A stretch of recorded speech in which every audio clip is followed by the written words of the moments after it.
Howdy, y'all. Caleb here. Now, let me ask you, what is better than a Bastiladon? Well, the answer is easy: two Bastiladons. Today, I'm going to talk about a strategy I've been playing a little bit lately, and I think it's pretty fun. Using some of our new rules, and that is a Bastiladon Castle. Now, we used to kind of play this in Thunder Lizards quite a bit back in the old edition. Thunder Lizards now is a little bit different, but with the new rules for the Realmshaper, I think we can use our Bastiladons kind of like a castle again, with the new rules from the Realmshaper engine and some of the other buffs we're going to look at. Quickly rundown. We've talked about the Bastiladon a lot before, but in Thunder Lizards, you are going to have 12 wounds on this monster. This is where you're really going to want to play these Bastiladons if you're doubling up on them. You can play them other places, but Thunder Lizards where they really shine and where you get the most out of them. But they are going to have 12 wounds in Thunder Lizards. They're going to be -1 damage, and they have this crazy 1-up save. Now, the rules are now they're going to take Rend like normal. So in the previous edition, that 1-up save was unrendable, basically. Now they'll take Rend like normal.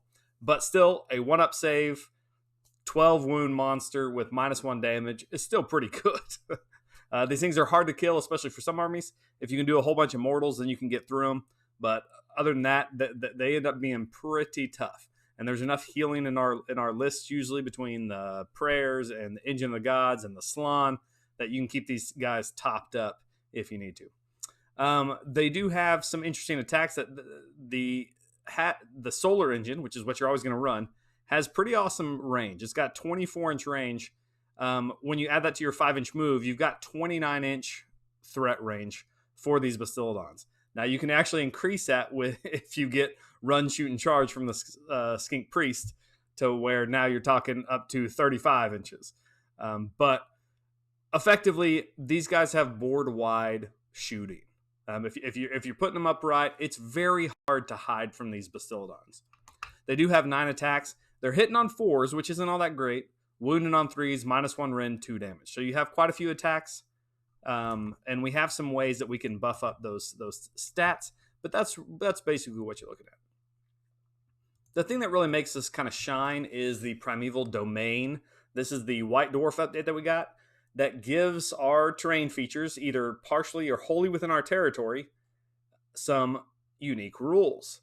Now, we do have this nice, lovely terrain feature that we're bringing along with us, and that is the Realmshaper engine. And so this is usually in the middle of your army as you're deploying, and it does some pretty cool stuff now. You've got the normal Realmshaper engine rules, but you've also got these additional ones that apply to this terrain feature. So you do get Mystical, which is +1 to your prayer rolls, which is pretty awesome because we have some decent priests. We don't have any prayer lore, but we have the generic ones, which end up being pretty good. We also get a 6-up ward save for models within 1 inch of a terrain feature. So this is great for those Bastiladons who are already pretty tough, and now they get a ward save. So now you're looking at 12 wounds, -1 damage, 1-up save, and you have a 6-up ward save. So not too shabby. Deadly, if your opponent is charging it or moving near it, then they might take some wounds. But we're really focused on it. Mystical, +1 to prayers, and that ward save. So what this castle entails is a variation of small heroes. So you're gonna take you're gonna at least take 1 Skink Priest. That's required. Sometimes you can take 2 Skink Priests. You might take a Skink Starpriest or just add a Slan in there. Whatever it is, you're gonna have a couple foot heroes, and those are usually going in your Realmshaper engine. Here I'm gonna show off 2 Skink Priests, and I'm taking their unique prayers of heal and guidance for their prayers, and then my 2 Bastiladons. So this whole package is 630 points. It's not that bad. You're talking, some people pay that much for a hero, and these are 2 behemoths that are going to be shooting all around the board. The Skink Priests are pretty awesome because they pack a lot of abilities into a very small package. Now, they're fragile. That's why I like to take 2, because they will get killed pretty easy, but they have lots of buffs. So these Skink Priests, they have their staff ability, which isn't a prayer. It's an ability. So on a 3-up, you're handing out a +1 to save, plus run, shoot, and charge. So now these Bastiladons are 1-up save +1. So they're basically ignoring 1 Rend. So that's pretty awesome. That just makes them even tougher. If you have two of them, you can pass them out to both Bastiladons if you roll well, or you can make sure you get one if you need that run, shoot, and charge. You need that extra range, you can get it on there. Also, the Skink Priest has a command ability, which is +1 to hit rolls until your next hero phase. And this is fantastic for Bastiladon because we want that +1 to save in shooting. We also want that if we need to unleash hell to counteract the -1 to hit. And so that's very nice to put onto that. It also allows us to use a +1 to hit in the shooting phase that's separate from that. So we can actually get both Bastiladons up to +1 to hit. So now all those shots are hitting on 3s and 3s instead of 4s and 3s. We also have our prayers, heal, which is now going to be on a 2-up prayer roll since we're in the Realmshaper engine or we're near it. And then guidance is the one I usually take with my extra Skink Priest, which is normally a 5-up for an extra command point, but since we're near the Realmshaper or in it, it'll be a 4-up. So a good way to get extra command points because we use lots of command points in Seraphon. In the shooting phase, as I said, we're going to do +1 to hit for one of the other Bastiladons, and we can activate our Realmshaper engine. So we got a lot of things funneling through these two Skink Priests. They are fragile, so you do need to be careful with that, but there's ways to hide them and keep them out of the way. So there's lots of synergies between those Skink Priests and the Bastiladons, and things that you can do in the Realmshaper engine to do damage as well. So a lot of my, here's a look at my deployment. So a lot of my deployments, I end up like this, and you don't have to put your priests in there if you don't want to. You might put one, depending on what your opponent is looking at you. If you might think that you're going to get shot, you might leave them out for turn 1, and then move them in if you need to. They can easily stay out of sight because these Skink Priests are very small. But I usually put my Realmshaper engine pretty close to the front.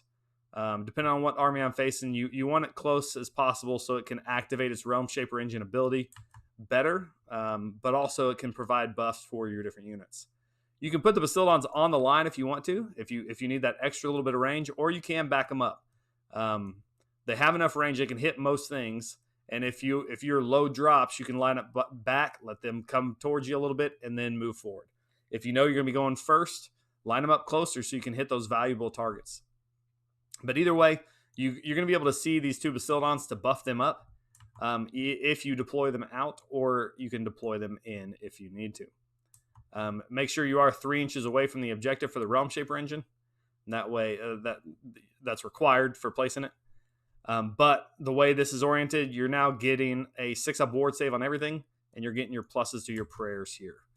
Now, I wanted to illustrate exactly how much range these guys have.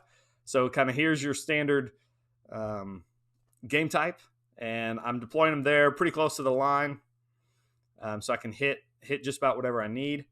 And if I'm moving them 5 inches, so now I've got 29-inch range, you're looking at covering the board. You can shoot anything in green here. So you can see the overlapping fire of where these two Bastiladons are laid up. You can cover virtually the entire board. They're going to have to line up at the very far back to even have a chance at getting away from your shots. And if you roll, run, shoot, and charge, you can get anywhere on the board. So it's very, very difficult to hide from these Bastiladons. So they have pretty much board-wide coverage. You can end up doing a little bit different deployments if you want to. You can do something like this if you're wanting to cover more of the middle board, and then you can swing that Bastiladon up in front and swing him out this way. The good thing about this type of deployment here is you're covering your objective pretty well. These count as 5, and these guys, if they're in the Realmshaper engine, they count as 2 each. And so you're looking at 14 models on the objective, and that's not including anything else you got in your army. So a pretty good way to keep somebody off that objective from just snagging it, unless you're playing like Gargants or something. But there's some alternate deployments. You can see you can easily move up and around the Realmshaper engine pretty easily. I want to talk about a little bit of average damage. And so this is in this loadout, this is kind of what damage you're looking at here. You're given one of the Bastiladons +1 to hit in the hero phase, and then you're firing it twice. And then the other Bastiladon, you're given just the normal +1 to hit in the shooting phase. And with that, you're getting 16 damage versus a 4-up save. I mean, it's not crazy damage. I mean, that's good damage. Don't get me wrong, that's good damage. It's not crazy damage, especially when you're talking about 630 points. But this is all from range, and so you're hitting things that they aren't wanting to get shot. You're able to direct that fire safely from your side of the board, and that's one of the things that kind of makes them a little oppressive. Is that you can put out quite you can put out enough damage here to take out some key pieces and really wreck your opponent's list. If they happen to have demons, you get an extra bonus in damage on those Bastiladons, and you'd be doing 24 damage versus a 4-up save. So pretty nice there. The one drawback to the Bastiladons is they do only have -1 rend, and so if you're going up as something against has a really high save and they can buff that save, then you're not going to do as much damage because it's hard to cut through those high saves with only -1 rend. But you're talking 16 damage versus a 4-up save, just about anywhere on the board with these guys is pretty good. One alternate you can do is adding in a skink Starpriest, and I want to include this just because I think he's also commonly taken in a lot of our lists. The skink Starpriest is great, has a fantastic spell, which it's called Hand of Glory, which allows us to reroll our hit rolls of 1. You want to put that on the Bastiladon that you're going to be double firing because this lasts until your next hero phase. So you want both of those activations to get those reroll hit rolls of 1. You can also point your Mortal Wound Stick, which is like the Serpent Staff from the Starpriest, to give mortal wounds on that double firing Bastiladon for 6s to wound, and so you're gonna get out a little bit more damage. And you can see there we're up to 20 damage versus a 4-up save, so you're adding a little bit with those buffs.